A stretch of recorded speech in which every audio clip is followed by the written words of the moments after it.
তৃণমূল নেতার বাড়ি লক্ষ্য করে ইট, বাড়িতে ভাঙচুর, উপর থেকে ছুঁড়ে ফেলা হলো গ্যাস সিলিন্ডার। দুর্গাপুর পুরসভার ৩৯ নম্বর ওয়ার্ডের প্রাক্তন তৃণমূল কাউন্সিলর শশাঙ্ক শেখর মণ্ডলের বাড়ি ঘিরে রবিবার রাতে এভাবেই চলে বিক্ষোভ।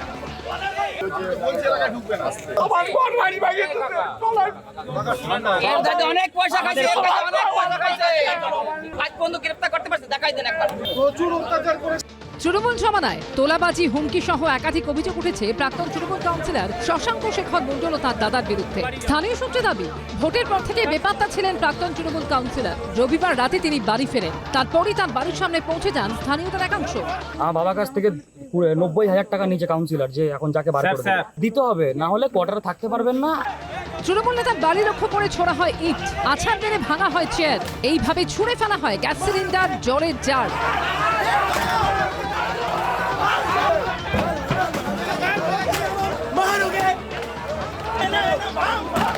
একই ঘটনা পুনরাবৃত্তি চলছে। সময় পরিবর্তন হয়, পরিবর্তনের স্লোগান আসে, কিন্তু অবস্থার পরিবর্তন হয় না। পুলিশের সামনেই শুরু হয়ে যায় তুমুল ধস্তাধস্তি। কাঁদানে গ্যাসের শেল ছড়ে পুলিশ, নামে কমব্যাট ফোর্স। আপনাকে অথরিটিকে দিয়েছে, অথরিটিকে দিয়েছে, অথরিটিকে দিয়েছে, আপনি অথরিটিকে দিয়েছে, এরকম করছিলেন, পাবলিক ঘরে থাকবেন। আপনি কত বড় নেতা আছেন, আপনি কত বড় নেতা। এ প্রসঙ্গে বিজেপি বিধায়কের ভূমিকা নিয়ে প্রশ্ন তুলেছেন বিজেপি কর্মীদেরই একাংশ। আমাদের জনগণের একটাই প্রশ্ন, 2000 আমাদের এই যে 29 ওয়ার্ডের শহর বাসিন্দাদের একটাই প্রশ্ন, লক্ষণদা কিভাবে পারমিশন দেয় এই দুর্নীতিবাজদেরকে আবার এখানে ঢোকার জন্য? না, এই আপনি এমএলএকে ফোন করুন, এই পরিবর্তন আমরা চাই না। বিজেপি বিধায়কের বিরুদ্ধে সরব হয়েছে সিপিএমও।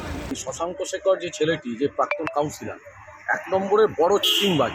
এখন বিজেপির নেতারা ভালো তৃণমূল করছে, যারা এখন এলাকা ছেড়ে দিয়েছিল নির্বাচনের পরে, এদেরকে ভালো তৃণমূল করার দায়িত্ব নিয়েছে এই বিজেপির বিধায়ক লক্ষণ গুরুই। এখন তাদেরকে ভালো তৃণমূল করে এলাকায় ঢোকাচ্ছে, এ তো বড় পয়সার খেলা। তিনি তার বাড়িতে ফিরে গেছেন, আমি খবর পেয়েছি। পুলিশকে আমি বলেছি যে ঘটনা ঘটছে, ওই ঘটনা ঘটে গেলে পুরো বাড়ি ভাঙচুর করে, ফ্যামিলিকে আক্রমণ করে, বৃদ্ধা মাকে আক্রমণ না করে থানায় লিখিত জমা করুন।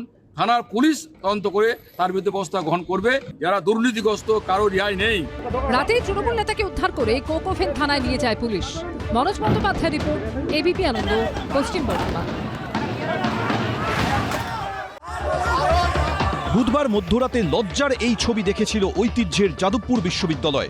ক্যাম্পাসে ঢুকে বহিরাগতদের তাণ্ডব, পতাকা, ফেস্টুন, ব্যানার ছেঁড়া, আগুন ধরানোর মতো ভয়াবহ ছবি সামনে এসেছিল। তারপর কেটে গেছে প্রায় ৫টা দিন, কিন্তু যাদবপুর বিশ্ববিদ্যালয়ের তাণ্ডবের ঘটনায় এখনো কাউকে গ্রেফতার করতে পারেনি পুলিশ। সূত্রের খবর, এ নিয়ে এখনো পর্যন্ত কাউকে ডেকে জিজ্ঞাসাবাদও করা হয়নি। সোমবার পুলিশ জানিয়েছে যে এদিন যাদবপুর বিশ্ববিদ্যালয়ের ক্যাম্পাসে যান তদন্তকারীরা। খতিয়ে দেখা হয় ঘটনাস্থল। কোন কোন ক্লোজ সার্কিট ক্যামেরায় তাণ্ডবের ভিডিও ধরা পড়েছে সেগুলি চিহ্নিত করা হয়। পাশাপাশি সেই সিসিটিভি ফুটেজ বিশ্ববিদ্যালয় কর্তৃপক্ষকে দেওয়ার জন্য লিখিত দেওয়া হয়েছে পুলিশের তরফে। পুলিশ আমাদের কাছে পাঠিয়েছে, আর কি চিঠি পাঠিয়েছে যে আমাদের তরফ থেকে যেসব সাহায্যগুলো করার, সেই সাহায্যগুলো আমরা করব। মানে সাহায্য মানে হচ্ছে সমস্ত এভিডেন্স, তারপর হচ্ছে ক্যামেরা ফুটেজ, তো সেগুলো আমরা দেব। দেশের প্রথম সারির শিক্ষা প্রতিষ্ঠানগুলোর অন্যতম যাদবপুর বিশ্ববিদ্যালয়, 5 তারা ইউনিভার্সিটি। এই যাদবপুর বিশ্ববিদ্যালয়ে পড়াশোনা করার স্বপ্ন দেখে বহু মেধাবী ছাত্রছাত্রী।